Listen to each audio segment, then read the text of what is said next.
welcome back to my channel. My name is Santana if you're new here, and I make videos about dental hygiene school or school related videos usually, but this will be my first health and fitness related video. Please subscribe if you like this video or you like me or you want to see more from me, and give this video a thumbs up. Leave me a comment down below. I love responding to them all. And so let's just get started. So today's video, I'm going to talk about how I lost 80 pounds. Just a little bit about my journey and sort of how I've maintained it and what my plan is to stay fit in the upcoming school year. For those of you who don't know, I'm going into my second and final year of dental hygiene school starting at the end of August. So, first of all, how did I lose 80 pounds? So, I lost 80 pounds through doing a weight loss program called the Ideal Protein Diet. And I started that diet back in January of 2016. And it took me just over 8 months, probably about 9 months, and I went from just over 200 pounds to 120 pounds, which was my goal weight. And the reason I started to diet, or that I wanted to lose weight in the first place, it was kind of just a random epiphany that I had. I was very unhappy with my body, very unhappy with myself. I was always thinner, in high school and everything, never really had to worry about my weight. And then a couple years out, I just started gaining weight and not really caring or noticing. But then it got to just this point where I think I saw a photo of myself or something during Christmas time, and I was like, that's not me, that's not how I look, because that's not how I feel. I didn't feel like I looked like this overweight person that I was. Now, I'm 5 feet tall, 5'0". So to be just over 200 pounds looked like a lot of weight on me, because it was. So the thumbnail that I used for this video, that's a real life before and after photo of me. I'll pop it up here, or maybe some different ones or whatever. And I knew I needed to do something, and what better time than, the New Year's resolution or whatever. So January 7th, 2016, I started the Ideal Protein Diet. And basically what the Ideal Protein Diet is, it's a ketogenic diet, but it's not keto, I guess. Like, they don't call it the keto diet. It's different. It's structured very differently. It's not like high fat like keto is. Keto is more like high fat, low carb, I guess. But it is a ketogenic diet in that it puts you into nutritional ketosis so that your body burns fat for energy. But it burns your fat, your body fat. So it's a low carb, low fat, moderate protein sparing diet, I suppose. It's really just very centered around eating a lot of veggies and lean protein. You do have to eat 3 of their foods per day. They're like snack meal type foods or whatever, but really your lunch and dinner are centered around real foods, real veggies and lean proteins. It really teaches you a lot about how to prepare different foods creatively and how to enjoy vegetables, which is something that's very important for weight loss. Not necessarily weight loss, but weight loss maintenance. So I stuck with the Ideal Protein for about 9 months until I reached my goal. It was difficult, I will say. It's a very restrictive diet, definitely not something that is, a real long-term thing. Like, you couldn't eat that way forever. It's just not sustainable. The diet is definitely not for everyone, for sure. It's not for everybody, and it's a little bit expensive, I will say. So really, there are definitely many other ways to lose weight. I know that now, but for me at the time, I really needed structure. I needed something that I could see constant progress with, and I needed rules. I just needed a lot of rules. So, and that diet definitely has a lot of rules. When it came to exercise, they don't really recommend that you exercise or at least do any heavy exercise while you're on the diet. So I did not exercise at all while I was on the diet, and I reached my goal.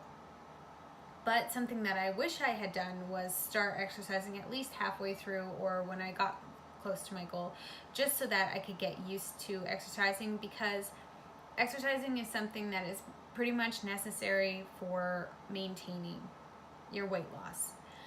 And it should be something that you incorporate into your daily life anyway, because it's healthy for you. It's good for you.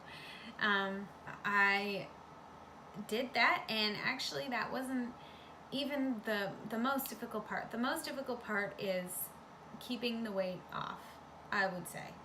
So from that point on, I started trying to get into fitness, and I really felt like I had a good handle on healthy eating. I'm fortunate in that I really enjoy healthy foods. I really enjoy bad foods too.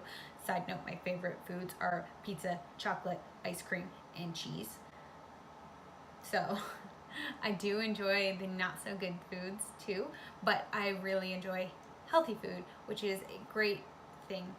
And so I felt like I was always able to make healthy meals and eat healthy, and I enjoy it. Fitness has been something that I've struggled with a little bit, just in finding something that I can be consistent with, that I can want to be consistent with, if that makes sense. So throughout, over the last, I guess, year and a bit since I've gotten to my goal weight, I've dabbled in all types of exercise. I started with getting a treadmill, and I used to run a lot all the time. I found that I started resenting it. I don't think it was something that I loved as much as, like, I didn't become one of those runners who loves running. I became a runner who hated running. So I got to the point where, yeah, I could run for 45 minutes or an hour after starting at the point where I could barely run for 5 minutes. So it was an accomplishment for sure, but I hated it. I started hating it. And I started getting bad knees too, so I think I was probably running too much or didn't have good form or good shoes or whatever. So after that, when I started getting sick of that, I went into the Kayla Etzina's Bikini Body Guide program. And I did that for about 6-ish months, I would say. And I enjoyed it, for sure. But it gets old. Doing those workouts all the time gets old. I would say if you're looking to get into like functional HIIT-ish, when I say HIIT, I mean high intensity interval training, HIIT style workouts, or like just like improve your cardiovascularness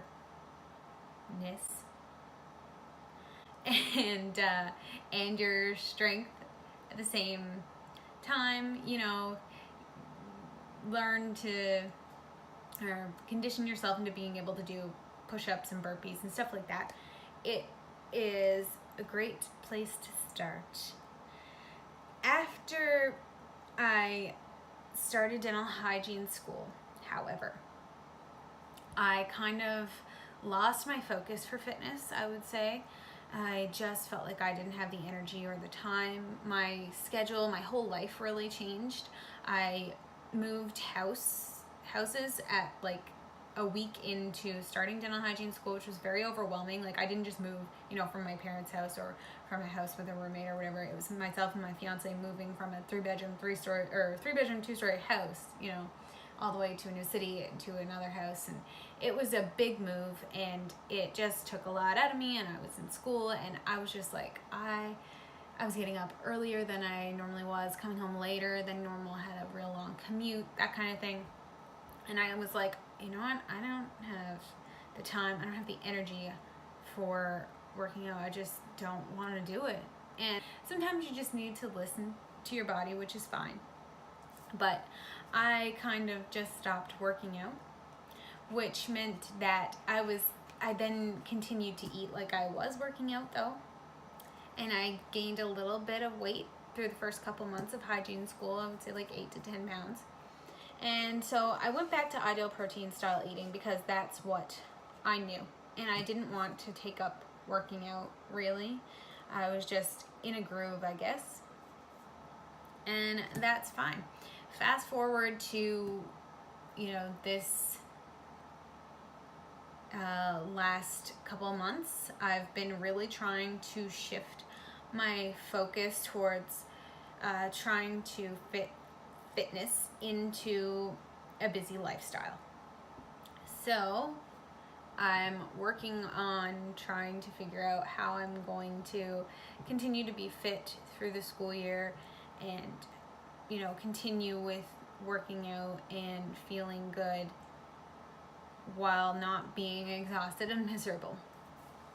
I can certainly take you guys along that journey with me if you like. Right now I'm off for the summer, and I'm working out every day and eating great, and I'm loving it, but I have, all the time in the world right now. So I'm trying to set myself up a plan for the school year so that hopefully I can keep this up, but just, in a different way for when I have less time for it. So yeah, the biggest thing that I've taken from my weight loss journey is that you need to be doing it because you love yourself. And I know it sounds so cliche, but you need to be feeding your body these certain foods in this certain way because you love it and you want it to feel good, and you need to be exercising because it makes you feel good and you love the way it makes you feel, you love the way it makes you look, and not because you're punishing yourself for anything you ate or didn't do for the last week or whatever. So that's what I've been really trying to work on over the summer. I call it my self-love summer. And I'm trying to do something active every day because I love it and I love myself. And I'm trying to make it a point to make fitness more a part of my life instead of trying to just fit it into my life. I want to make it a part of my life, if that makes sense. Does that even make sense? I don't know. But anyway, and something else that I also learned is that what you put in your body when it comes to food and how much food you put in your body is very, very important when it comes to maintaining weight loss or losing weight or gaining weight or whatever. I never had a concept of the types of food I put in my body or how much food I put in my body. I would just eat whatever my boyfriend or fiance Shane ate, and he's a whole foot taller than me and now is twice my weight, so I would kind of just eat whatever he ate and didn't even know that like the more calories you eat and don't burn off are just going to make you gain weight. So the whole thing has just really been a learning experience, I would say. And it's changed my perspective on fitness and nutrition, and I'm still on a journey for sure, still trying to find my way, and I still have goals. I definitely have a goal of, putting on lean muscle right now, but still have a little bit of a fat loss goal in mind. So I'm trying to balance those two out right now, without being super serious about it, like saying I'm bulking and cutting or whatever else. My biggest tip for if you want to lose weight or start on a weight loss journey or start a fitness journey or anything like that is to not wait. Just do it. Just jump into it and do it. Find what you believe is going to work for you and what's going to be healthy and sustainable for you. Find what you believe that you will like, because no one knows better than you what you're going to enjoy or what you're going to stick to. And probably my next most important tip next to starting right now is consistency. You will not see any results, pretty much, or any long-term results anyway, without consistency. Consistency, I always say, is literally the key to life. If you are consistent in anything that you do, you will reach goals. So, if your goal is to eat healthier, or, make sure that you're eating and working out in a way that's going to help you reach your goals, make sure that you're consistent with it. Don't do it for a week or two and expect that you're going to all of a sudden be at your goal and then give up because you're not. You have to be consistent. And maybe if you're just starting out, like if you don't work out at all, or if you don't eat healthy at all, or you don't know anything about fitness or weight loss, or healthy weight loss or anything like that, start with honestly YouTube and reputable websites are great places to start researching. And if you're absolutely new to it and you can only start out by cutting out junk food, or you can only start out by eating healthy during the week or whatever, just make sure you're consistent with that. At least whatever change you make, be consistent with it, and it will work for you. And then when you're ready to make another change, because you've seen how well your consistency is working, you're ready to make more of a change or another change, then you're that much more motivated to do it because consistency has helped you in the past. So yeah, I think that's it. That's all I have to talk about today, guys. And if you guys want to see like a video about my fitness routine, what kind of workouts I do, or like my fitness schedule, what I eat in a day videos, or like healthy daily routines, healthy morning routines, healthy summer routines, or whatever, let me know your video ideas down below. Give this video a thumbs up and subscribe if you like me and you want to stick around. And thanks so much for watching once again. I'll see you guys in my next video. Bye.